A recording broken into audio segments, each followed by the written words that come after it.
Hello everyone, welcome to my YouTube channel. आप सबका स्वागत है मेरे यूट्यूब चैनल पे। आप सब कैसे हैं? होप सो आप सब बढ़िया होंगे, आपकी तैयारी बहुत बढ़िया चल रही होगी। आज हमारा चाइल्ड डेवलपमेंट सेक्शन में एक इम्पॉर्टेंट चैप्टर है जिसका नाम है जीन पियाजे।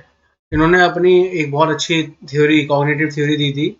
और ये हमारा इम्पॉर्टेंट, एक तो ये वेरी इंपॉर्टेंट चैप्टर है हमारा, क्योंकि ये 3 to 4 मार्क्स कवर करता है ये। और ये बाकी जितने भी टीचिंग एग्जाम्स हैं उन सब में ये पूछा ही जाता है। आइए अपना चैप्टर स्टार्ट करते हैं। बहुत इंपॉर्टेंट चैप्टर है, ध्यान से सुनिएगा। जीन पियाजे। He was he was a Swiss psychologist and well-known constructivist, and he had given cognitive theory। देखो, इन्होंने जो है cognitive theory दी थी of development of children in 1936। The term cognitive is related to mental skills or conscious of the mind, which makes a person active। It involves reasoning and thinking। हमारे जो gene पियाजे थे, उन्होंने जो है किस चीज़ के ऊपर स्टडी करी? उन्होंने स्टडी करी जो बच्चा बड़ा होता है तो बच्चे का जो मेंटल विकास है, ठीक है, जो बच्चे का कॉग्निशन है,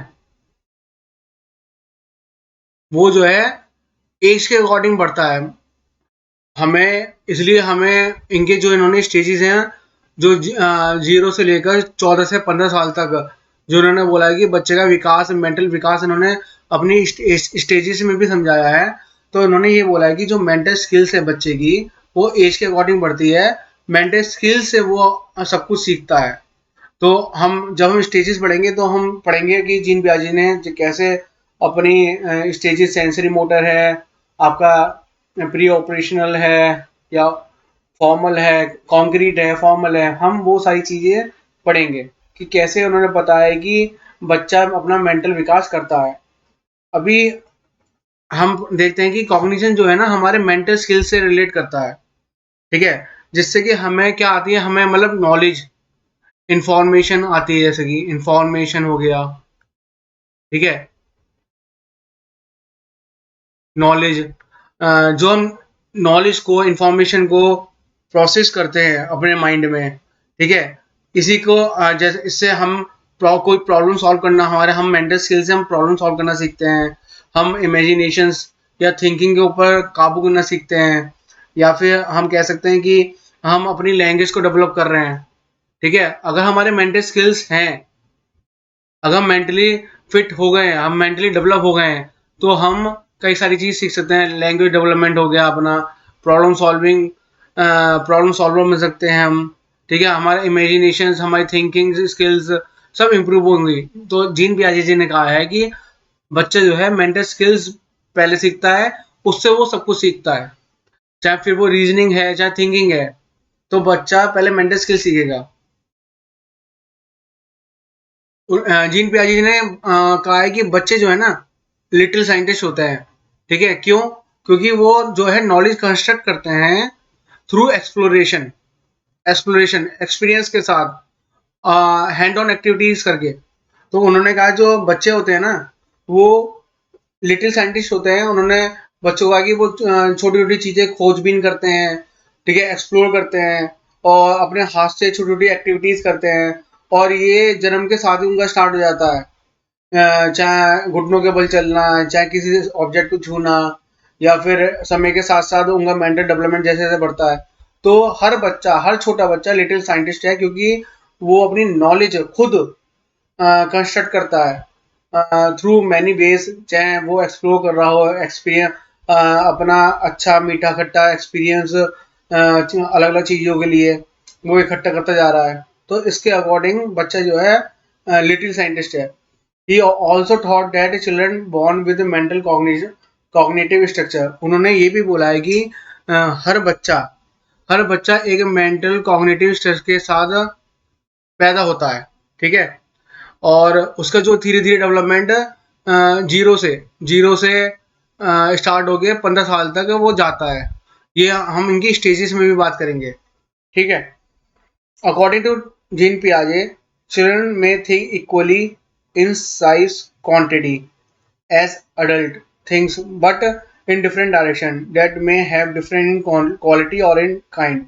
देखो, जीन पियाजे जी ने क्या कहा है, जीन पियाजे जी ने ये कहा है कि जो ये बच्चे होते हैं ना, चाइल्ड जो होता है या चिल्ड्रन जो होते हैं और जो अडल्ट होते हैं, ठीक है, मान लो अडल्ट जो है किसी चीज के ऊपर इतना सोच पा रहे हैं, ठीक है, तो उन्होंने कहा है कि बच्चे भी सेम अमाउंट में सोचते हैं, इतना ही सोचेंगे, जितना दिमाग इनका चलेगा उतना ही क्वांटिटी में इनका चलेगा। ऐसा हो सकता है कि अडल्ट जो है अपने एक्सपीरियंसेस से इनका जो डायरेक्शन है वो एक क्वालिटेटिव होगी, ठीक है, इनकी जो सोच में क्वालिटी होगी, क्योंकि ये बड़े हो चुके हैं, ये दुनिया का एक्सपीरियंस ले चुके हैं, तो कई सारी चीज़ें ये देख चुके हैं जीवन में, हर छोटी बड़ी चीज़ें इनको पता है, हर छोटी छोटी छोटी मोटी चीज़ों का एक्शन फिर उसका रिएक्शन से पता है, किससे क्या होता है, क्या करना चाहिए क्या नहीं करना चाहिए। तो यहाँ पे क्वालिटी में बहुत ज़्यादा इंक्रीमेंट हो जाता है, एनहेंसमेंट हो जाता है। लेकिन बच्चों को कुछ पता नहीं है, बच्चे तो खुद ही अपनी नॉलेज कंस्ट्रक्ट कर रहे हैं। तो हम ये कह तो हमारा जीन पियाजे जी ने ये बोला है कि जो बच्चे होते हैं ना, वो उनकी क्वांटिटी तो सेम होती है सोचने की, ठीक है, उनकी क्वांटिटी तो सेम होती है, लेकिन जो क्वालिटी है, जो काइंड है, वो डिफरेंट होता है। ऐसा हो सकता है कि बच्चा एक जो चीज़ है जो अडल्ट सोच रहा है वो एक राइट पाथ में, करेक्ट पाथ में सोच रहा है, ठीक है, क्वालिटी बेसिस पे सोच रहा है, लेकिन बच्चा वो है शायद रॉन्ग डायरेक्शन में जा रहा हो, ठीक है, बच्चे का जो पर्सपेक्टिव है वो शायद गलत हो, लेकिन सोच वो उतना ही रहा है किसी भी चीज़ को लेके। लेकिन ऐसा हो सकता है कि वो गलत सोच रहा हो कि ये चीज़ इस तरीके से काम करेगी और मैं ऐसा करूँगा वैसा करूँगा, उसकी जो सोच की अमाउंट है वो तो सेम होगा अडल्ट के जितना, लेकिन वो ऐसा हो सकता है कि वो गलत डायरेक्शन में चला जाए, ठीक है, रॉन्ग डायरेक्शन में चला जाए, या फिर उसका जो क्वालिटी है वो बहुत अच्छी ना हो। तो जीन पियाजे ने कहा है कि बच्चे जो है इक्वली इक्वल साइज में सोचते हैं, इक्वल साइज में इक्वल क्वांटिटी में सोचते हैं, पर उनका जो है पर उनका जो है डायरेक्शन डिफरेंट हो सकता है, ठीक है, उनकी जो क्वालिटी है, उनका जो काइंड है सोचने का, वो डिफरेंट हो सकता है। एक ये सी टेट में क्वेश्चन कई बार पूछा गया है कि अकॉर्डिंग टू पियाजे childrens thinking differs in from adult then in. देखो, अकॉर्डिंग टू पियाजे जो बच्चों की थिंकिंग है वो अलग हो जाती है, काय में क्वालिटी में, ठीक है, डिफर्स इन क्वालिटी, मतलब क्वालिटी आ जाए क्वेश्चन में ऑप्शंस में, या फिर हमारा काइंड आ जाए, है ना, तो हमारा काइंड यहाँ पे साइज तो नहीं हो सकता, ये तो कट गया, ठीक है, अमाउंट भी साइज हो गया, कट गया, तो हमारा काइंड है, तो हमारे काइंड तो डिफरेंट हो सकता है फ्रॉम अडल्ट, ठीक है, देन इन अमाउंट, अमाउंट हमारा सेम रहेगा, तो हमारा इसका करेक्ट आंसर हो जाएगा सेकंड। देखो, जीन प्याजी जी ने ना 4 फैक्टर्स बताए हैं जिसपे जो बच्चा है ना वर्क करता है, ठीक है, जो अपने जीवन में वो 4 चीजों से 4 एलिमेंट से सीखता है, और अपने मेंटल स्किल्स को बेसिकली हमारे जो है बच्चे का जो मेंटल स्किल्स है वो day by day enhance increase होता है, ठीक है, डे बाय डे इंक्रीज होता है। उसके लिए उन्होंने कहा है कि ये 4 फैक्टर्स इंपॉर्टेंट हैं: मैच्योरेशन, एक्टिविटीज, सोशल एक्सपीरियंसेस और इक्विलिब्रियम। मैच्योरेशन, देखो हमने मैच्योरेशन डेवलपमेंट में भी पढ़ा था। मैच्योरेशन जो है, देखो ये जो है ना कनेक्ट करता है हेरिडिटी से, जो भी बच्चे ने कैरेक्टरिस्टिक्स अपने पेरेंट्स से इनहेरिट करी है, ठीक है, with the help of chromosomes और जीन्स, उन बच्चे ने कैरेक्टरिस्टिक इनहेरिट तो कर ली, लेकिन बच्चा जैसे जैसे उम्र के साथ साथ बढ़ेगा, वो जो कैरेक्टरिस्टिक है उसमें भी क्वालिटी डेवलपमेंट आएगा, ठीक है, वो भी शार्प होंगी, तो समय के साथ साथ सूझबूझ बच्चे में बढ़ेगी, उसे बोलते हैं मैच्योरेशन। जो टाइम के साथ साथ तो बच्चे का मेंटल स्किल्स भी बढ़ेगा, राइट।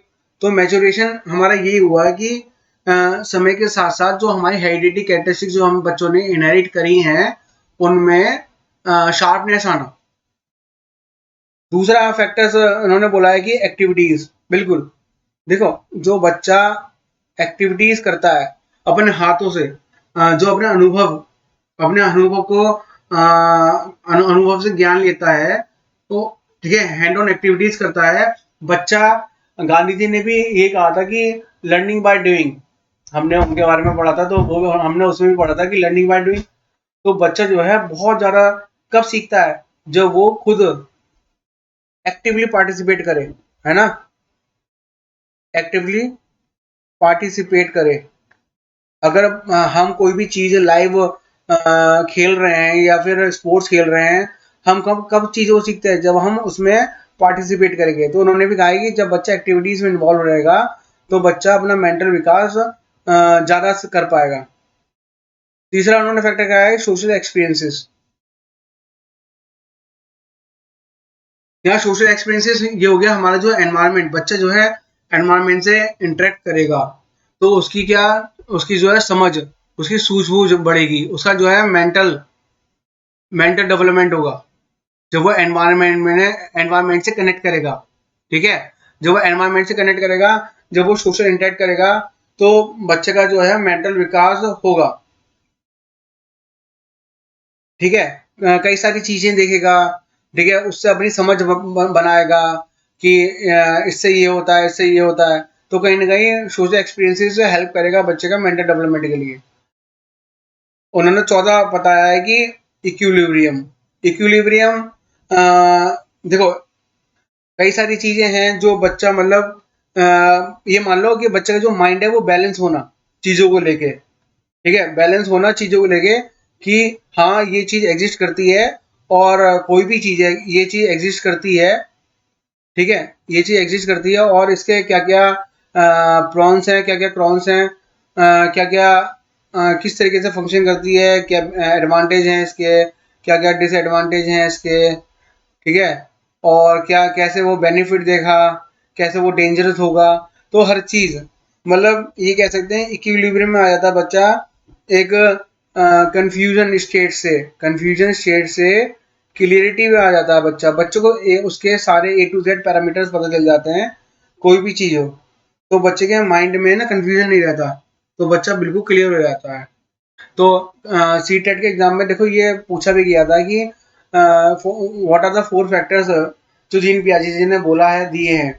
तो याद रखिएगा कि मैच्योरेशन, हमारा मैच्योरेशन हो गया, एक्टिविटीज हो गई, सोशल एक्सपीरियंसेस हो गया, इक्विलिब्रियम हो गया। देखो ये नाम बदल के भी दे सकता है, एक्टिविटी की जगह इन्होंने एक्सपीरियंसेस बोल दिया, ठीक है ना, या सोशल इंटरेक्शन बोल दिया। तो लेकिन ये फैक्टर यही है 4। ये सी टेट में ये कई बार पूछा गया है, ये रिपीट होता है क्वेश्चन। एक क्वेश्चन देखो ये भी आता है कि which factors will not influence cognitive development according to Jean पियाजे। अब हमें पता है कि उसके 4 फैक्टर्स हैं, ठीक है, कौन कौन से, मैच्योरेशन है, ठीक है, सोशल एक्सपीरियंसेस है, ठीक है, एक्टिविटीज है, ठीक है, और हमारा चौथा कौन सा है, चौथा कौन सा हमारा, हमारा चौथा है इक्विलिब्रियम। तो हमें पता है कि जीन पियाजे ने कि 4 फैक्टर्स दिए हैं, तो लिखे, और उन्होंने कौन सा अंडर एस्टिमेट करा है, लैंग्वेज। तो उन्होंने ये पूछा था कि इसमें से कौन सा फैक्टर इन्फ्लुएंस नहीं करता, नॉट इन्फ्लुएंस कॉग्निटिव डेवलपमेंट को अकॉर्डिंग टू जीन पियाजे। तो हमारा करेक्ट आंसर क्या हो जाएगा, थर्ड, ये नहीं करता। क्योंकि जो हमारे जीन पियाजे ने 4 फैक्टर्स दिए हैं उनके बारे में हमने अभी भी बात करी है। याद रखिएगा ये क्वेश्चन कई बार पूछ लिया जाता है। अब जीन पियाजे 3 से 4 मार्क्स का आता है, तो क्वेश्चन से ऑब्वियस से बातें कहीं ना कहीं से तो उठेंगे ही, और एक क्वेश्चन यहाँ से भी उठ ही जाता है। नोट कर लेंगे जिनको नोट करना है, बहुत इंपॉर्टेंट क्वेश्चन है ये भी। अब हम बात करते हैं स्कीमा क्या होता है। देखो पहले पढ़ लेते हैं स्कीमा क्या होता है। Schema is a systematic pattern of thoughts और बिहेवियर, ठीक है, इन द माइंड। स्कीमा क्या होता है, हमारे जीन पियाजे के अकॉर्डिंग हमारे माइंड में जो है ना, ये हमारा माइंड है, तो माइंड में जो है ना हमारा स्कीमा सेव होता है। इसके अंदर जो है ना, जो हमारा बिहेवियर है या हमारे थॉट्स है, किसी भी इंफॉर्मेशन को लेकर वो सेव हो जाते हैं, ठीक है, यहाँ सेव हो जाते हैं हमारे माइंड में। तो हम कह सकते हैं कि ये ऑर्गेनाइज इंफॉर्मेशन को स्टोर करता है इन द माइंड स्कीमा हमारा, और फिर it helps the children to understand any situation and respond to it. देखो कोई भी प्रैक्टिकली हम लेके चलते हैं, मान लो कोई भी चीज है, मान लो बच्चे को बताया हमने कि ये चिड़िया बल्ला है, हम चिड़िया को बल्ले से मारेंगे तो दूसरे कोर्ट में जाएगी, ठीक है, दूसरी तरफ जाएगी। तो इस तरीके से हमने बच्चे को पहले सिखाया, बच्चे के जो स्कीमा है हमने उसे पक्का करा। ये इसमें स्कीमा के अंदर हमने इंफॉर्मेशन स्टोर करी, ठीक है। फिर बच्चे को लाइव एग्जाम्पल, लाइव हमने उसे खिलाया, ठीक है। और बच्चे को हमने यहाँ पे हाथ में रैकेट पकड़ा दिया और बच्चा खेल रहा है। अब जैसे ही वहां से कॉक आई तो बच्चे ने ऑटोमेटिकली मारी। क्यों? क्योंकि बच्चे के स्कीमा में सेव था कि ये गेम कैसे खेला जाता है। तो हमें स्कीमा क्या है, ये ऑर्गेनाइज इंफॉर्मेशन को स्टोर करता है, ठीक है, और बच्चा इसी के अकॉर्डिंग रिस्पॉन्स देता है। तो ये मेंटल स्ट्रक्चर होते हैं। हम ये कह सकते हैं कि ये मेंटल स्ट्रक्चर है जो हमारे माइंड में सेव रहता है। हम कुछ भी रिकॉग्नाइज करते हैं, हम कुछ भी पहचानते हैं, ठीक है, किसके थ्रू? Because of schema. हमारे माइंड में इंफॉर्मेशन सेव स्कीमा के थ्रू ही होती है, ठीक है। और हमारा जो स्कीमा के अंदर जो इंफॉर्मेशन होती है, या तो कभी कभी हम न्यू इन्फॉर्मेशन ऐड करते हैं। अब दो ही चीज हो सकती हैं, या तो हम न्यू इन्फॉर्मेशन को ऐड करेंगे या हम एग्जिस्टिंग इन्फॉर्मेशन को अपडेट करेंगे, ठीक है। तो देखो ये क्वेश्चन बहुत इंपॉर्टेंट है, ये स्कीमा के ऊपर भी वो डायरेक्ट क्वेश्चन पूछ लेता है, ठीक है। और हमारा जो है इसके बेसिस पे ये जो नेक्स्ट मॉडल है देखेंगे जरा, ये हमारा जो नेक्स्ट मॉडल है इसके बेसिस पे भी काफी सारे क्वेश्चन आ जाते हैं, ठीक है। अब पहला हमारा जो स्टेज ऑफ अडेप्टेशन के बारे में बात करते हैं कि हम चीज़ों को किस तरीके से हम अडेप्ट करते हैं। हमारी पहली स्टेज है एसिमिलेशन। तो एसिमिलेशन का मतलब क्या है समझते हैं हम। एसिमिलेशन एक हमारा प्रोसेस है, ठीक है, जो काम करता है, जो कि जो भी हमारे स्कीमा में स्टोर्ड है, ठीक है, something which is present in the schema, उसको यूज करना, ठीक है, हम उसको यूज कर पा रहे हैं। तो एसिमिलेशन इसी का नाम है। लाइक कोई एग्जांपल ले लेते हैं हम कि मान लो कि हमने बच्चे से कहा कि एक बर्ड है वो उड़ रही है, ठीक है, एक बर्ड है वो उड़ रही है। हमने बच्चे को बता दिया कि ये बर्ड, इसे बर्ड बोलते हैं, ठीक है। अब उस बच्चे ने बाहर गया और उसने एक एक बर्ड देखी, उसने कहा हाँ बर्ड है, तो वो इक्विलिब्रियम पे आ गया। क्यों? हमने उसके स्कीमा में एसिमिलेशन कर दिया था, ऐड कर दिया था। हमने यहाँ पे ऑलरेडी ऐड कर दिया था कि भैया इसे बर्ड बोलते हैं।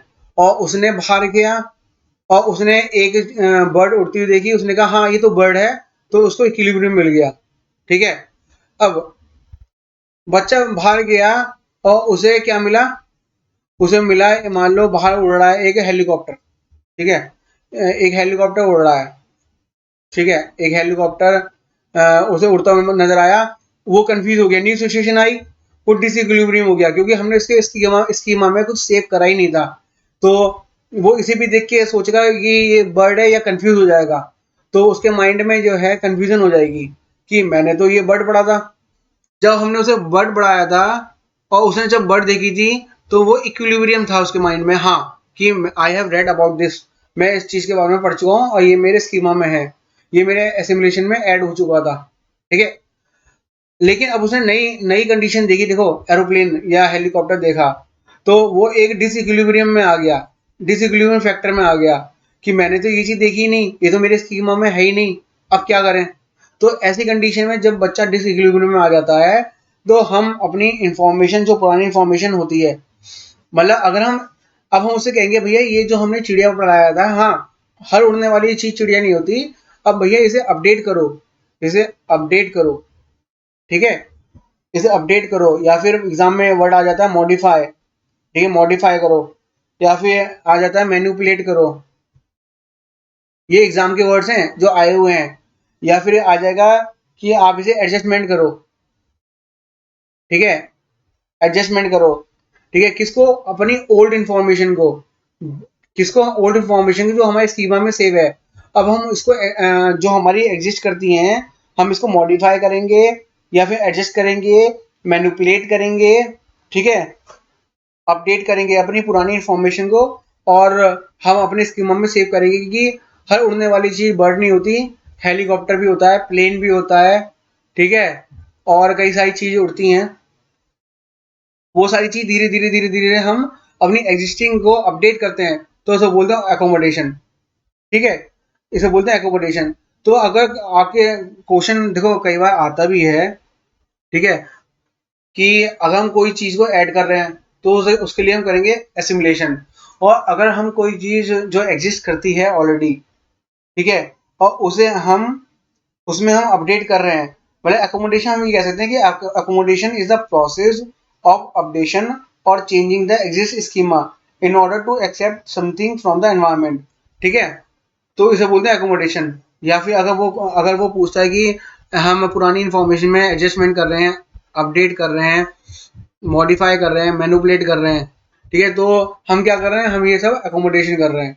देखो 1 मार्क का क्वेश्चन यहाँ से अक्सर अक्सर हम, अब तो हमारा कंप्यूटर बेस्ड होता है, तो हम हर शिफ्ट में या हर एक आधी शिफ्ट को छोड़ के हर शिफ्ट में मुझे ये वाला क्वेश्चन देखने को मिला है, ठीक है। तो एसिमुलेशन माने अपने स्कीमा में नई इंफॉर्मेशन ऐड करना, ठीक है, और हम वही चीज़ जब लाइव बच्चा देखता है तो इक्विलिब्रियम में आ जाता है। जब बच्चा नई सिचुएशन को देखता है, मतलब उसके लिए कोई नई चीज़ आ जाती है जो बच्चे ने स्कीमा में सेव नहीं है, तो बच्चा डिस इक्विलिब्रियम में आ जाता है। तो इसको हम कैसे ओवरकम करते हैं, इससे कैसे हम बचते हैं, हम एकोमोडेशन करते हैं, ठीक है, हम हमारे एग्जिस्टिंग इंफॉर्मेशन को मॉडिफाई करते हैं, इस लायक बनाते हैं कि बच्चे के दिमाग में फिर से ये सेव हो जाता है। देखो फिर बच्चे के स्कीमा में सेव हो गया। अब फिर बच्चा दोबारा जब हेलीकॉप्टर देखेगा तो वो इक्विलिब्रियम में रहेगा, ठीक है, बच्चा इक्विलिब्रियम में रहेगा क्योंकि उसे पता है कि हाँ ये हेलीकॉप्टर है, बच्चा पढ़ चुका होगा।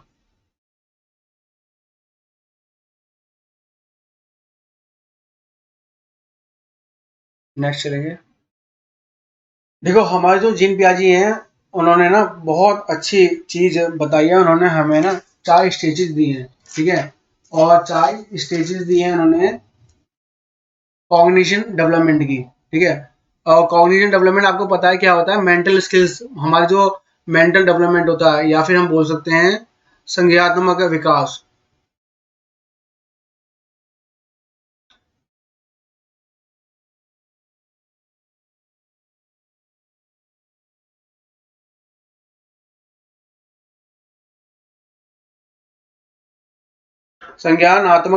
विकास को हम बोलते हैं कॉग्निशन डेवलपमेंट। हमारे जीन प्याजे जी ने हमें 4 स्टेजेस दी हैं, ठीक है, और हमारी जो 4 स्टेज है वो है, पहली है सेंसरी मोटर, जो उन्होंने कहा है कि बच्चे जो मेंटल अपनी जो मेंटल स्किल्स है, जो बच्चा धीरे धीरे धीरे धीरे बढ़ाता है, वो जीरो से वो पैदा होने के बाद ही स्टार्ट कर देता है। तो उन्होंने ये 4 स्टेजेस में बांटा है। पहला है सेंसरी मोटर, ठीक है, दूसरा है प्री ऑपरेशन स्टेज, जिसे उन्होंने 2 से 7 साल की उम्र में बोला है। तीसरा है हमारा कॉन्क्रीट ऑपरेशन स्टेज, जो उन्होंने 7 से 11 साल के उम्र में बोला है। फिर हमारा फॉर्मल ऑपरेशन स्टेज, जो उन्होंने 11 से 15 साल की उम्र में बोला है। तो उन्होंने कहा है कि जो बच्चे का मेंटल विकास है वो इस तरीके से बढ़ता है, और बच्चे का मेंटल स्किल्स, हमारा जो संज्ञानात्मक विकास है, जो बच्चे का रीजनिंग की क्षमता है, सोचने समझने की क्षमता है, ठीक है, प्रॉब्लम सॉल्व करने की क्षमता है, या बच्चे का इमेजिनेशन है, ठीक है, धीरे धीरे धीरे धीरे इस तरीके से बच्चा लेके चलता है। और उन्होंने अपनी थ्योरी दी थी, वो किसी न किसी सच्चाई पे बेस्ड होकर दी थी। अगर हम इसे रियल जिंदगी से मैच करेंगे तो हम सच में पाएंगे कि ऐसा सच में होता है। चलिए उनकी पहली स्टेज पढ़ते हैं। पहली स्टेज है सेंसरी मोटर स्टेज, ठीक है।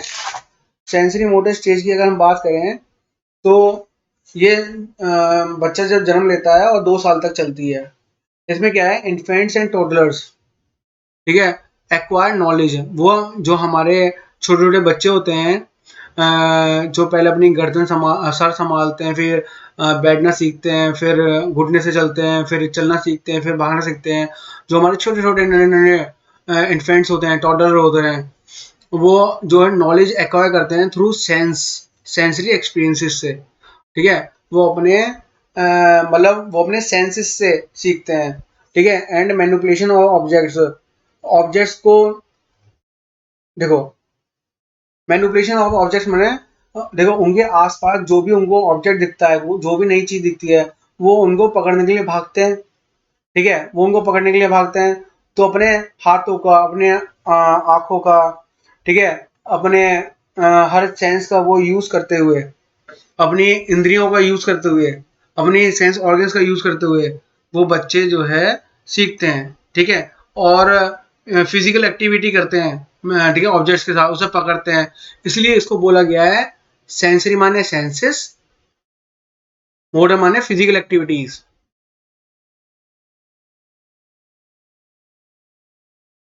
ठीक है, इसलिए इसको सेंसरी मोटर स्टेज बोला गया है। बच्चे अपनी सेंसेस से और फिजिकल एक्टिविटीज से सीखते हैं। यहाँ पे जो टीचर होता है ना, उनका उनका जो टीचर होता है छोटे छोटे बच्चों का जो उनका टीचर होता है, वो होंगे खुद के सेंसेस होते हैं। ठीक है, और यहाँ पे जो बच्चा है ना फ्लेक्स एक्शंस करता है, मतलब एकदम अचानक जो एक्शन करता है कि बच्चे ने मान लो मोबाइल फोन पकड़ा और फेंक दिया। ठीक है, बच्चे ने बॉल पकड़ी फेंक दी। बच्चा यहाँ पे सोच समझ के नहीं करता अपने सेंसेस के अकॉर्डिंग। बच्चों को तो बच्चे ने पैसे पकड़े फाड़ दिए, उसे नहीं पता कि क्या चीज सही है क्या चीज गलत है। पर धीरे धीरे धीरे जैसे कि बच्चे ने छोटा बच्चा है, गर्म ग्लास है चाय का, और उसे टच करा, शायद वो अगली बार टच ना करे। उसके सेंसेस से उन्हें सेंसेस ने उसको एक्टिव कर दिया कि भैया ये गर्म होता है, चाय आती है तो गर्म होता है, कहीं ना कहीं वो सीख जाता है। फिर नेक्स्ट टाइम वो आपसे खुद कहेगा गर्म है, गर्म है, चाहे गर्म ना हो। मानते हैं आप? तो बच्चा अपने सेंसेस से सीखता है। ठीक है, और manipulation object but not through thinking. ठीक है, वो देखो उसमें इतनी अकल नहीं आती है कि वो बहुत ज्यादा अच्छे से सोच सके। सिर्फ वो उसका जो टीचर होता है वो सेंसेस होती हैं। ठीक है, जिससे वो रिफ्लेक्ट एक्शन करता है। ठीक है, एकदम तुरंत एक्शन करता है बिना सोचे समझे, without thinking. So at this stage childrens cognitive development take place due to basic motors movements. तो वो बेसिक मूवमेंट जो होते हैं ना उसके, और सेंसेस, इन दोनों से देखो थ्रू सेंस ऑर्गन्स, जो अपने वो सेंस ऑर्गन्स से रिफ्लेक्सिव एक्शंस करता है, फिजिकल मूवमेंट्स करता है। तो वो इन दोनों चीजें से ही, सेंस ऑर्गन्स, सेंसेस से और रिफ्लेक्स एक्शन से, अपने मूवमेंट से बच्चा सीखता है। तो बच्चे में क्या क्या आ जाता है, देखो ये सीटेट में देखो ये क्वेश्चन मैं जितना पढ़ा रहा हूँ ना, आप ये मान लो कि एक एक लाइन पूछी गई है सीटेट के एग्जाम में। सीटेट के हर एग्जाम में कोई ना कोई सीबीटी के सारे शिफ्ट में ले लो, या फिर हम पहले भी जो करते हैं उसमें ले लो, हर एक पॉइंट इंपॉर्टेंट है। वो पूछ रहे थे कि ऑब्जेक्ट परमानेंस कौन सी चीज में आता है, सेंसरी मोटर में आता है। ऑब्जेक्ट परमानेंस माने देखो, child develop object permanence in his mind. Its means object continue exist in the mind of the child even when they are not present. सीधा सीधा साफ साफ ये मतलब हुआ कि जो मान लो बहुत छोटे बच्चे जो होते हैं ना, जो बहुत छोटे बच्चे होते हैं, उनको हम डाइवर्ट कर सकते हैं। कैसे? हम उसको कोई चीज देते हैं, और वो चीज वाला मान लो बच्चा रो रहा है तो उसको कोई और चीज दे देते हैं। ठीक है, बच्चे का माइंड डाइवर्ट हो जाता है। लेकिन जब बच्चा 1 साल का, 1.25 साल का हो जाता है, तो हम उसमें देखते हैं कि बच्चे में जो है ना ऑब्जेक्ट परमानेंस आ जाता है। ठीक है, कोई वो चीज उसके सामने नहीं भी, मान लो कोई बॉल है, ठीक है, कोई बॉल है, जरूरी नहीं है बॉल है, छोटे बच्चे तो किसी भी चीज के दीवाने हो जाते हैं। ठीक है, चाहे वो पत्थर क्यों ना हो। आप तो जानते हैं, चाहे वो मेडिसिन, चाहे वो दवाई की शीशी होगी, वो उसके पीछे भी पड़ जाएंगे। बेलन होगा उसके पीछे भी पड़ जाएंगे, उसको तो वही चाहिए। अब क्या होता है ना, बच्चे के दिमाग में ना वो ऑब्जेक्ट जो है ना गायब नहीं होता। ठीक है, अब बच्चे के आउट ऑफ द साइड नहीं होता, बच्चे के दिमाग में उसकी जो है ना प्रेजेंस हमेशा रहती है। ऐसा हो सकता है कि बच्चा रोते रोते वो चीज के लिए बॉल बॉल करने लगे, या जो वो जिस चीज से भी उसको प्रिय है, शायद दवाई की शीशी है या फिर काइट है, या फिर जिससे भी वो खेलना पसंद करता है, वो ऑब्जेक्ट की परमानेंस उसके दिमाग में बन जाती है। अब वो बिना अब वो ऑब्जेक्ट बिना उसके सामने आए भी वो उस ऑब्जेक्ट के बारे में मांग सकता है। ठीक है, रो सकता है कि मुझे वो चीज चाहिए। तो ऑब्जेक्ट परमानेंस आ जाता है बच्चे के दिमाग में। डेफर्ड इमिटेशन, ठीक है, डेफर्ड इमिटेशन आ जाता है बच्चे के दिमाग में, मतलब जो बच्चा कॉपी करता है। इमिटेशन माने कॉपी करना। Children try to copy in the absence of others.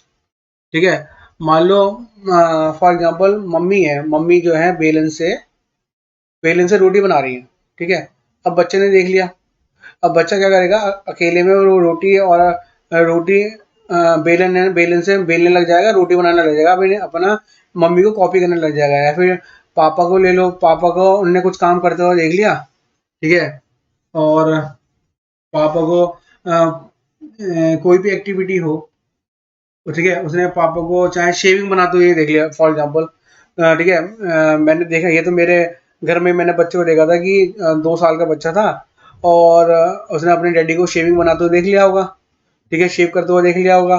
तो वो अकेले में शेव शेव 2 साल का भी नहीं था वो, ठीक है, शेविंग के डब्बे में से उनने रेजर निकाला और वो शेव करने लगा, और मेरे को बोलने लगा देखो शेविंग शेविंग शेविंग शेविंग। आप देखो जो जीन पियाजी जी ने जो थ्योरी दी है ना, हर एक पॉइंट उन्होंने अपनी मर्जी से नहीं दिया है। उन्होंने एक पॉइंट जो है बिल्कुल सच्चाई, जो सच में होता है, ठीक है, जो मैंने भी महसूस करा है, देखो डे बाय डे आप भी महसूस करते होंगे, जो मैं बात कर रहा हूँ ऐसे छोटे छोटे बच्चे करते हैं। तो ये उन्हीं को रियल फैक्ट्स के ऊपर ये थ्योरी उन्होंने बनाई है, ठीक है। तो बच्चे में डेफर्ड इमिटेशन आ जाता है 0 से 2 साल के बीच में, वो बड़ों को कॉपी करने लगता है, ठीक है। गोल डायरेक्टेड बिहेवियर माने children try to obtain object which is present near them. देखो बच्चे के आसपास जो भी ऑब्जेक्ट होगा उनके पास जाना, ठीक है, उनके पास जाना, उसे पकड़ना और उसे फेंकना, ये एक सिंपल सा, ठीक है, सिंपल सा उनका वो हो जाता है बच्चे के, कि बच्चे का बिहेवियर बन जाता है। हर चीज को जाके पकड़ेगा फेंकेगा, हर चीज को जाके पकड़ेगा फेंकेगा, चाहे वो चीज कीमती हो या ना हो, चाहे वो कांच की शीशी हो, चाहे वो मिरर ही क्यों ना हो, बच्चे को नहीं पता कि वो टूटेगा या नहीं टूटेगा, सही रहेगा, बच्चे को सिर्फ फेंकने से मतलब है। तो बच्चे में क्या आ जाता है, गोल डायरेक्टेड बिहेवियर आ जाता है।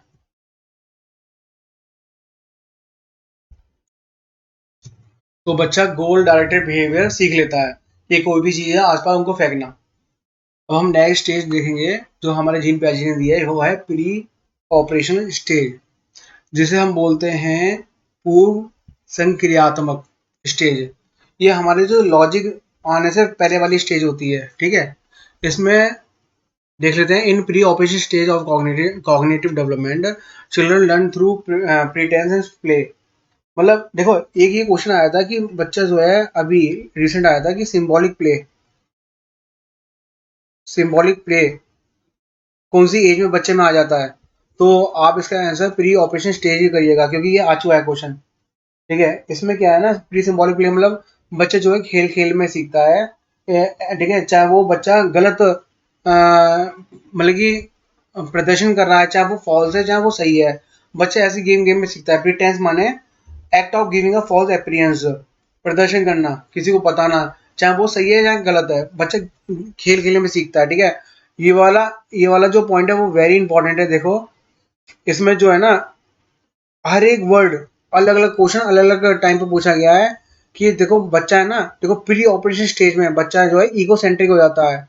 इकोसेंट्रिक हो जाता है मतलब बच्चा जो है ना, किसी दूसरे के पॉइंट ऑफ व्यूज को तवज्जो नहीं देता, सिर्फ वो उसको लगता है कि वो अपने आप को ही सेंटर मानता है वर्ल्ड का, ठीक है, वो अपने आप को ही मेन मानता है, और उसको लगता है कि जो मेरी फेवरेट चीज है वो सबकी फेवरेट चीज है। अगर मुझे पिंक कलर पसंद है, अगर मुझे ब्लू कलर पसंद है, तो सबको यही पसंद है, अगर मैं ऐसे कर रहा हूँ तो सबको ऐसे ही करना है। बच्चे में इकोसेंट्रिक आ जाता है, ठीक है, जिसे बोलते हैं एम केंद्रित। तो इकोसेंट्रिक, ये क्वेश्चन कई बार पूछा गया है। बच्चा है ना, अ, अपने ही दुनिया में खोया रहता है, और उसको लगता है जो मुझे पसंद है वही सबको पसंद है, ठीक है। बच्चा दूसरे के पर्सपेक्टिव को बिल्कुल भी तवज्जो नहीं देता, सिर्फ अपने बारे में सोचता है। तो ये वाला पॉइंट पूछा गया था। दूसरा पॉइंट ये भी पूछा गया था, बच्चा जो है इसमें इरिवर्सिबल होता है, ठीक है। मान लो हमें पता है कि 2+3 = 5 होते हैं, बच्चे को इस तरीके से तो पता चल गया, लेकिन अगर रिवर्स इसका करेंगे तो बच्चा रिवर्स नहीं कर पाता इसमें, बच्चा चीजों को रिवर्स नहीं कर पाता इसमें। तो बच्चे में जो है इरिवर्सिबिलिटी होती है इस एज में, क्योंकि बच्चे का जो है विकास ये लॉजिक आने से पहले वाली स्टेज होती है, ठीक है, जिसे हम बोलते हैं पूर्व संक्रियात्मक स्टेज। तो इसमें बच्चा रिवर्सिबिलिटी नहीं सीख पाता है, बच्चा इसमें ना इलॉजिकल होता है, बच्चे के कोई लॉजिक नहीं होते हैं। देखो ये हर एक वर्ड, ये हर एक कीवर्ड है जो ऑप्शंस में हमें गिवन दिया गया है। ये मैंने सीटेट के प्रीवियस ईयर से ही सारी चीज़ें देखो ये वर्ड्स उठाए हैं, ठीक है। ये बहुत इंपॉर्टेंट है। तो बच्चा जो है इकोसेंट्रिक होता है, बच्चा जो है इरिवर्सिबल होता है, बच्चा इलॉजिकल होता है, ठीक है। And have centrations. देखो सेंट्रेशन अभी आपका बहुत इंपॉर्टेंट है। सेंट्रेशन माने हम कोई भी चीज़ है हम उसका एक ही एक्सपेक्ट हम उसका एक ही एक्सपेक्ट देख पा रहे हैं। बच्चा जो है जैसे कि फॉर एग्जांपल बॉल है, ठीक है। मान लो ये छोटी बॉल है, ये बड़ी बॉल है।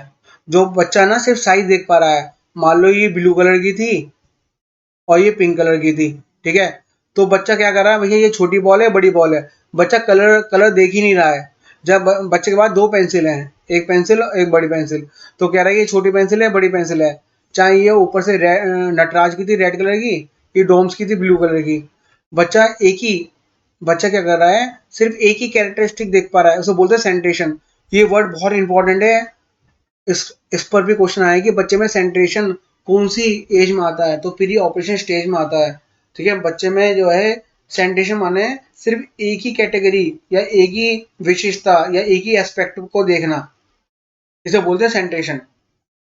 और they form their own institution, मतलब बच्चे जो है ना इंट्यूटिव होते हैं। बच्चा जो है ना इलॉजिकल, जैसे कि ऐसे कहते हैं जैसे कि मेरे पापा का चश्मा गोल है, मेरी मम्मी का चश्मा गोल है, इसलिए दुनिया गोल है। मतलब कुछ भी इलॉजिकल रीजंस बनाते हैं, कुछ भी वो कैसे भी किसी की चीज को कनेक्ट कर देते हैं। मतलब जिसका कोई हाथ पैर नहीं होता, छोटे बच्चे इसी तरह के होते हैं, इसलिए उसको 2 से 7 साल की उम्र में रखा गया है, देखिए। इसलिए प्री ऑपरेशन एज को 2 से 7 साल की उम्र में रखा गया है। बच्चे ज़्यादा बड़े भी नहीं होते हैं, ठीक है। इकोसेंट्रिक होते हैं, अपने आप को मेन समझते हैं। उनको किसी के सुख दुख से कोई मतलब नहीं है, उनको टॉफी से मतलब है, ठीक है। उनको चॉकलेट से मतलब है, बाहर पेटी से मतलब है, बर्गर से मतलब है।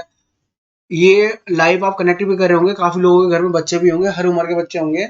आप देख रहे होंगे कि उनको शेयरिंग से मतलब नहीं है, उनको सिर्फ उनका दिमाग में सिर्फ ये खाने पीने के ऊपर लालसा या यही रह जाती है, वो कोई और एक्सपेक्ट नहीं सोच पाते हैं। They consider themselves as main और सेंटर ऑफ द वर्ल्ड। वो अपने आप को ही मुख्य समझते हैं। वो ये समझते हैं जो मुझे पसंद है वो सबको पसंद है, जैसे मैं कर रहा हूँ वैसे ही होता है, वैसे ही सब करेंगे। And do not want to share. देखो वो शेयर नहीं करते हैं, उनमें शेयरिंग टेंडेंसी कम होती है, ठीक है। बच्चे में जो है ना, देखो ये भी इंपॉर्टेंट है, ये भी इंपॉर्टेंट है, यही भी आया हुआ है कि पूछा गया था कि एनिमिज्म बच्चे में कब आ जाता है। तो प्री ऑपरेशन स्टेज में आ जाता है। एनिमिज्म को देख लेते हैं क्या होता है। Childrens believes that inanimate objects like toys and dolls have feelings and emotions। Animism माने सीधी सीधा समझते हैं कि जो नॉन लिविंग थिंग्स होती है ना, तो बच्चों को लगता है, जैसे कि फॉर एग्जांपल आपको दूं, छोटे छोटे बच्चे होते हैं और वो चल रहे हैं, उनके टेबल का कोना लग गया। मान लो टेबल टेबल रखी हुई है और बच्चा साइड से निकला, ये लग गया। तो बच्चे रोते हैं, मम्मी पापा से कहते हैं इनने मारा, या फिर दरवाजा लग गया, डोर लग गया, इनने मारा। तो हम अगर हम उनको जाके फादर जाके उनको दो लगा देते हैं ना, तो बच्चों को कहीं ना कहीं अच्छा फील होता है, वो थोड़ा चुप हो जाते हैं, उनको हैप्पीनेस मिलती है कि टेबल ने मुझे मारा, इसकी पिटाई हो गई, ठीक है। तो या फिर गर्ल्स आपने देखी होगी, वो डॉल्स को बहुत प्यार से रखती हैं, उनकी चुटिया बनाती हैं, उनको ड्रेस पहनाती हैं, उनको सुलाती हैं, उनको पानी पिलाती हैं। तो वो है ना उनको ऐसे ट्रीट करती हैं कि उसमें जो है ना जान है। इसी के ऊपर लोग डायरेक्टर फिल्म बना देते हैं, ड्रामनी, है ना।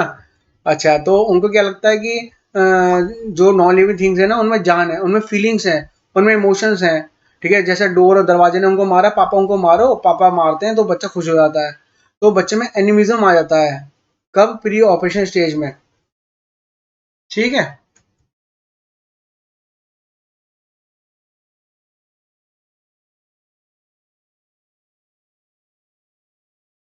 अब हमारी थर्ड स्टेज जो हमारे जीन प्याजी ने दी है वो है कॉन्क्रीट ऑपरेशनल स्टेज, ठीक है। कॉन्क्रीट ऑपरेशनल स्टेज, ये जो है बेसिकली 7 to 11 years के बच्चे में आती है। ये सब बोलते हैं मूर्त संक्रियात्मक। मूर्त माने कॉन्क्रीट माने या मूर्त माने जिसे हम देख सकते हैं, जिसे हम सी कर सकते हैं, जिसे हम टच कर सकते हैं, ठीक है, जिसे हम फील कर सकते हैं, ठीक है। तो कॉन्क्रीट ऑपरेशन स्टेज माने या मूर्त मूर्त संक्रियात्मक स्टेज माने जिसे हम देख सकते हैं, ठीक है, हमारा जो भी चीज के ऊपर बच्चा ना यहाँ पे ना सॉलिड चीजें जो उसको दिखाई देती हैं उसके ऊपर वो लॉजिकली सोचने लगता है। ठीक है, अपनी जो है सोच समझ को उसके ऑब्जेक्ट्स के अकॉर्डिंग उसकी मेंटल स्किल्स जो है डेवलप होने लगती हैं। वो बच्चा जो है ना लॉजिकल हो जाता है इसमें। एक बार देखेंगे, चिल्ड्रन से बिगेन टू थिंक लॉजिकली। देखो बच्चा यहाँ पे ना लॉजिकली सोचने लगता है, पर किन के ऊपर? सिर्फ विजिबल ऑब्जेक्ट्स के ऊपर, but only for the visible objects. Visible माने रिजिड सॉलिड, जो उसको चीजें दिखाई देती हैं उसके ऊपर वो थिंकिंग अपने लॉजिकल रीजनिंग लगाने लगता है। ठीक है, they start inductive reasoning but not able to apply logical in abstract thinkings and in hypothetical concepts. देखो बच्चे को है ना जो लॉजिकल थिंकिंग आती है वो सिर्फ उन पे आती है जिन्हें वो देख सकता है। ठीक है, एब्स्ट्रैक्ट थिंकिंग ऊपर नहीं आती है। मतलब इमेजिनेशंस या हाइपोथेटिकल थिंकिंग जो इमेजिनेशंस होती हैं वो अगली स्टेज में है। तो कॉन्क्रीट में हम इतना ही देखेंगे कि बच्चे में जो है ना लॉजिकल थिंकिंग स्टार्ट करने लगता है और जगह विजिबल ऑब्जेक्ट्स पे। बच्चे में देखो ये क्वेश्चन आया हुआ है, ये क्वेश्चन आया था कि बच्चे में इंडक्टिव रीजनिंग कौन सी स्टेज में आती है? तो याद रखिएगा कॉन्क्रीट ऑपरेशन स्टेज में। ठीक है, इंडक्टिव थॉट्स माने लॉजिक अबाउट कॉन्क्रीट थिंग्स जिन्हें वो देख सकता है समझ सकता है। ठीक है, हम ये भी कह सकते हैं कि इंडक्टिव रीजनिंग का मतलब ये भी है कि पर्टिकुलर फैक्ट्स ऑब्जर्वेशन जो उसके आसपास हैं जिन्हें वो देख रहा है उसको वो इस्तेमाल करके एक जनरल रूल्स एंड प्रिंसिपल्स की तरफ जाता है। ठीक है, ये ये जो है हमारी बॉटम अप, ये कह सकते हैं हम बॉटम अप अप्रोच होती है हमारी। ठीक है, यहाँ पे देखो ये वाले टॉपिक से बात करें तो बॉटम अप्रोच आपको पता होना चाहिए, लेकिन यहाँ पे ये चीज नहीं पूछेगा। यहाँ पे ये पूछेगा कि इंडक्टिव रीजनिंग कौन सी स्टेज में आती है। ठीक है, तो यहाँ पे एक पर्टिकुलर चीज से जनरल की तरफ, पर्टिकुलर एग्जांपल से एक जनरल अजम्पशंस की तरफ जाता है बच्चा। ठीक है, जिन्हें बच्चा आसपास ऑब्जर्व करता है जिन्हें वो देखता है उसके बिहार पे वो लॉजिकल रीजनिंग डेवलप करता है। Children become less centred. देखो बच्चे जो है ना अब दूसरे के पर्सपेक्टिव को, जो दूसरे के व्यू पॉइंट्स हैं, बच्चे उनको अब थोड़ा समझते हैं, उनको रिस्पेक्ट करते हैं। ठीक है, बच्चे कहते हैं कि टीचर्स ने अगर ये बात बोली है या मम्मी डैडी ने ये बात बोली है तो ये बात सही है कहीं ना कहीं। अब वो अपने आप को मुख्य नहीं समझते हैं, अब वो धीरे धीरे कन्वर्ट हो रहे हैं। अब कॉन्क्रीट ऑपरेशन स्टेज में आ गए हैं, बच्चे दूसरों को भी उतना ही महत्व दे रहे हैं। यहाँ पे बच्चा है ना शेयर करना सीख रहा है, वो शेयर करता है चीज़ों को, अपने थॉट्स को, अपने फीलिंग्स को, अपने इमोशंस को दूसरों के साथ। ठीक है, they start solve mathematical problems by using fingers. बच्चा अपने फिंगर्स को या छोटे छोटे बिल्डिंग ब्लॉक्स या अलग अलग स्टडीज के मटेरियल्स को यूज करके वो जिन्हें वो देख सकता है, जिन्हें वो छू सकता है। ठीक है, इस तरीके से वो जो है मैथमेटिकल प्रॉब्लम या लॉजिकल रीजनिंग वो स्टार्ट कर देता है। देखो ये बहुत इंपॉर्टेंट है। अब बच्चे में इसमें है ना CCS आ जाता है। CCS माने, ये शॉर्ट ट्रिक है याद कर रखने के लिए। ठीक है, C से कॉन्क्रीट, C से CCS, मतलब C से कंजर्वेशन हो गया आपका एक, ठीक है, क्लासिफिकेशन हो गया और सीरिएशन हो गया। तो C से कॉन्क्रीट ऑपरेशनल स्टेज, ठीक है, और C से CCS। तो इसमें पहली चीज क्या आ जाती है बच्चे में? कंजर्वेशन आ जाती है। ठीक है, कंजर्वेशन माने children realize that objects remain the same even when objects are turned around or their appearance is changed। मतलब इसका इसका मतलब ये हुआ है कि इसको बच्चों को पता है कि अगर मान लो फॉर एग्जांपल 1 लीटर पानी है, ठीक है, इस जग में, इस जग में 1 लीटर पानी है। बच्चों को पता है कि अगर चाहे वो 1 लीटर जग में पानी डालें या एक टब में पानी डालें, ठीक है, पानी की क्वांटिटी सेम रहेगी। ये दोनों की जो पानी की क्वांटिटी है वो दोनों सेम रहेगी। क्वांटिटी जो वाटर की है यहाँ पर या क्वांटिटी जो वाटर की है यहाँ पर वो सेम रहेगी। बच्चों को पता है, बच्चे में जो है ना कंजर्वेशन आ जाता है। बच्चे को ये पता है, मान लो फॉर एग्जांपल ये एक चॉकलेट है। अब बच्चों को चॉकलेट हमने ऐसी दी या एक एक पीस तोड़ के दी, ठीक है, बच्चों को पता है कि मैंने जो है या तो मुझे फुल मिलती तब भी मेरे को इतनी मिलती, उन्होंने तोड़ की थी तो भी मुझे इतनी मिली है, बच्चों को पता है कि उसे सेम चॉकलेट मिली है। बच्चे में ना समझ आ जाती है, ठीक है, बच्चे में कंजर्वेशन आ जाता है, बच्चा समझने लगता है चीज़ों को, ठीक है। ये डिसेंट्रिफिकेशन आ जाता है, ये जो है पूछा गया है। देखो हर एक वर्ड इंपॉर्टेंट है, हर एक वर्ड आया है एग्जाम में। डिसेंट्रिफिकेशन माने, देखो सेंट्रिफिकेशन माने हम चीज के एक एक्सपेक्ट को सोच पा रहे थे, अब डिसेंट्रिफिकेशन माने हम जो है एक कोई भी चीज है हम उसके अलग अलग एक्सपेक्ट्स पे सोच पा रहे हैं। मान लो फॉर एग्जाम्पल ये बॉल है, ठीक है, इसका साइज भी हम देख रहे हैं बच्चा, इसका कलर भी देख रहा है बच्चा, और इसकी फ्लेक्सिबिलिटी भी देख रहा है बच्चा, ठीक है। बच्चा ये भी देख रहा है उसका मटेरियल क्या है, प्लास्टिक की है, रबड़ की है, तो बच्चा अलग अलग एक्सपेक्ट्स को अब देख पा रहा है, ठीक है। इसलिए बोलते हैं डिसेंट्रिफिकेशन। बच्चे में रिवर्सिबिलिटी आ जाती है, बच्चे को पता है कि 2 + 3 = 5 है, ठीक है, बच्चों को पता है 5 को अगर तोड़ेंगे 3 + 2 भी 5 हो जाएगा। बच्चे में रिवर्सिबिलिटी भी आ जाती है, ठीक है। बच्चे में कंजर्वेशन भी आ जाता है, चीज़ों के प्रति क्वांटिटी सेम रहती है। डिसेंट्रिफिकेशन अलग अलग, हर एक ऑब्जेक्ट की वो अलग अलग विशेषता को वो स्टडी कर सकता है, रिवर्सिबिलिटी आ जाती है बच्चे में। ये डायरेक्ट पूछ लेते हैं बच्चे में डिसेंट्रिफिकेशन कब आता है, रिवर्सिबिलिटी कब आती है, कंजर्वेशन कब आता है। देखो बच्चे में क्लासिफिकेशन आ जाता है, ठीक है। क्लासिफिकेशन बोले तो वो बच्चा है ना क्लासीफाई कर सकता है अलग अलग ऑब्जेक्ट्स को बेस्ड ऑन देयर शेप्स और कलर्स या अदर कैटेगरीज। मान लो ये है, ठीक है। अब बच्चे चला कि इसे क्लासीफाई करो, तो बच्चे ने क्या करा, 1 2 3 4 सर्किल है तो 1 2 3 4, और 1 2 3 4 स्क्वायर है तो 1 2 3 4, बच्चे ने क्लासीफाई कर दिया, देखो शेप्स के अकॉर्डिंग। तो बच्चे में क्लासिफिकेशन आ जाता है, बच्चा जो है ऑब्जेक्ट्स को ग्रीन, जैसे कि ग्रीन प्लांट्स को अलग कर देगा और दूसरे प्लांट्स को अलग अलग कर देगा, तो इसी तरीके से बच्चा कर लेता है।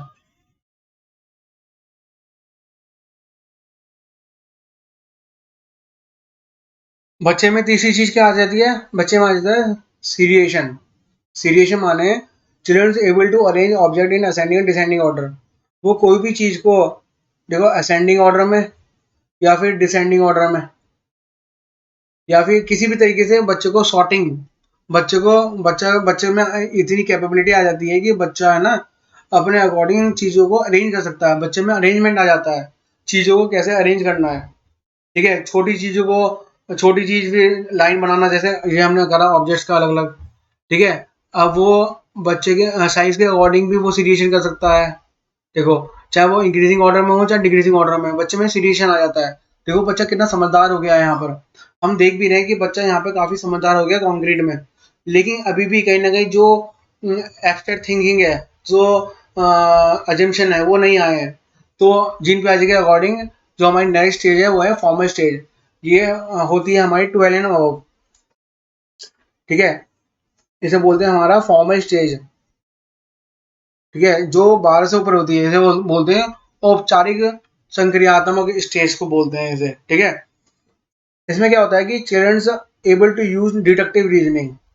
बच्चा यहाँ पे देखो पूछा गया है ये क्वेश्चन भी कि डिडक्टिव रीजनिंग बच्चे को किस स्टेज में आ जाती है जीन पियाजे के अकॉर्डिंग, फॉर्मल ऑपरेशन स्टेज में, ठीक है, औपचारिक संक्रियात्मक स्टेज में, and understand abstract ideas and hypothetical concepts, ठीक है।